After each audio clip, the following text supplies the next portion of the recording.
So that took a little while to get done. Joe's gone around and painted all the posts and rails now, so they're looking really smart. And it's going to be a lot easier that way than if we were trying to construct it all and then paint it, just because there's quite a lot of kind of fiddly bits by the time we get all those pickets on. Right, today I'm going to be making a start on the pickets, and that should hopefully complete the fence, or bar the gate that is. I'm going to fix the pickets on. Going to a little bit of trial and error to start with to see what spacing we want. Jo made a start with the painting, and she's done probably about half of them on both sides, and then the rest she carried on and just did one side. That means that the painted side can be fixed on, leaving just the front to finish. The front one's the easy one. It's just the back which fixes onto the rails, gets a little bit fiddly to paint. These are all treated anyway, so they don't need the paint. It's simply for the colour, for the look. I picked up 3 samples, and they're all the shades range by Cuprinol. They've all discoloured now because they've been out in the mud.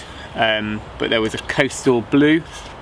There was the one we're using, which is the willow green, and then a stone colour. But we had a couple of litres of the green already in the garage from the old house, and all of our kind of hen houses and garden stores and things like that are coloured in the same green, so we're going to stick with that one, and that's what we've gone for. So I set my rails out, it's 150mm below the top of the pickets, and that also gives me about 100mm below to make sure that there's plenty of space between the soil and the bottom of the pickets, but still small enough to stop the chickens and ducks getting under there. So what I'm going to do is set my first picket on this end, and I'll probably do the same the other end, and then run a string line along the top. Rather than measure each one individually, that's going to be a quicker way to do it. I'm also going to take a picket around the corner here, which will kind of just tidy up the corner, and our gate will close into that as well. Of course you can nail these with galvanised nails, or you could use a nail gun. I'm going to screw mine just because I think it's probably the easiest and most secure way for me to do it. And I'm going to do the final coat of paint after they've screwed on, so it will kind of hide the screws a bit as well. And they're quite a small 4mm screw anyway.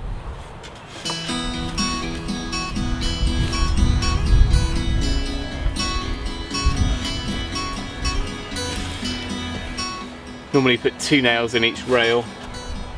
I'd say that 1 screw would probably be enough, but just in case there's any kind of cupping or warping, we'll put 2 in each and work our way along. So we'll get that one nice and straight.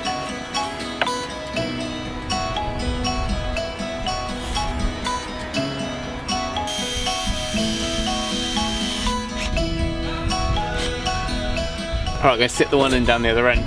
Again, 150mm above the top rail, and then we'll run our string line along the top there.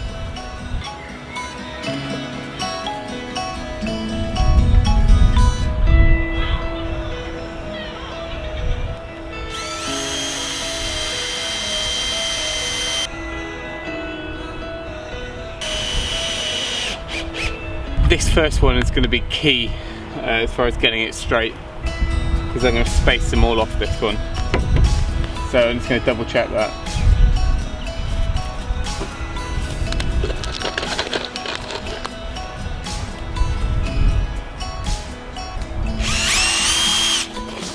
So the garage is a real mess at the moment, and I can't find anything that I need, so I'm just going to use some string, some twine as my string line, which pulled tight enough, it should be fine. And then that'll give us our height for all of them as we work our way down.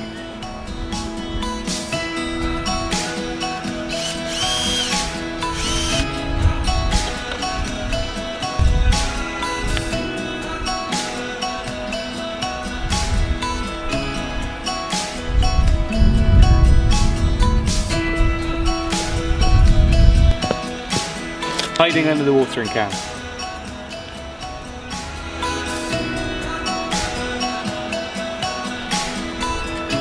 Now I need to play around with the spacing. Originally I thought it was going to be the same space of a picket in between each, which would have been quite easy, but I think it just looks a little bit too wide. So I'm going to narrow that down to about 50-55 mil. Actually my spirit level is 60.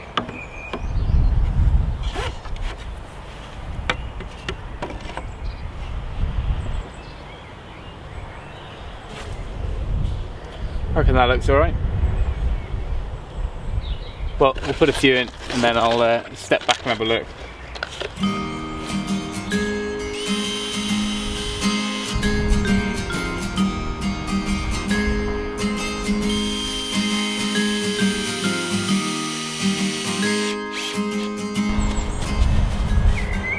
Well, I think I'm happy with that spacing, so I'll work my way down and hopefully we can get this finished this afternoon.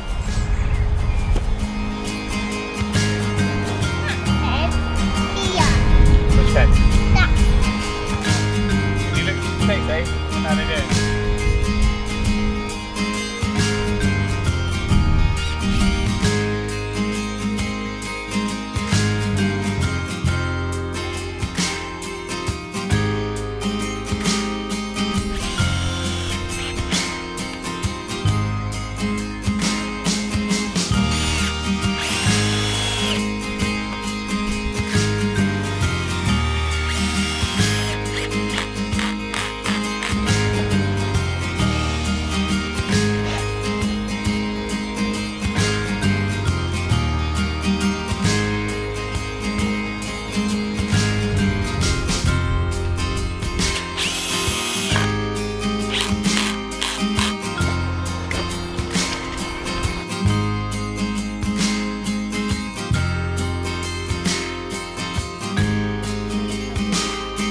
So I did one screw as I was working my way along, and then I'll go back along and put a second one on a slight diagonal.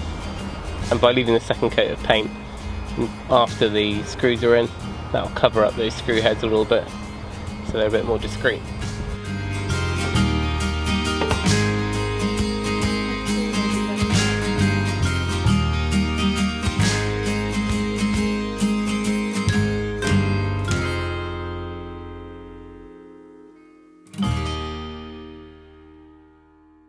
So that is the picket fence finished, albeit a couple of little touch-ups for the paint, for the top coat.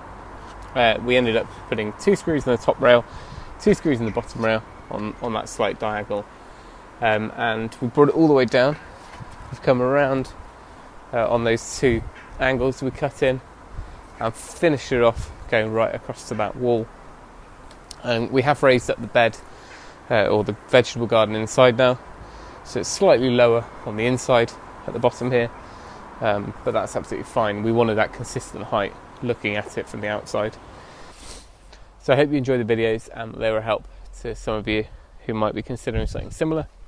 We do have another fencing project for this summer, which is replacing all the panels down the side, the boundary of the house, which is going to be like a lap fence using feather edge board, and we'll do that all the way up on top of the current concrete wall there. So remember to like and share the videos if you enjoyed them. You can subscribe to the channel for lots more projects over the summer, but remember, if you can, do it yourself, and we'll see you next time.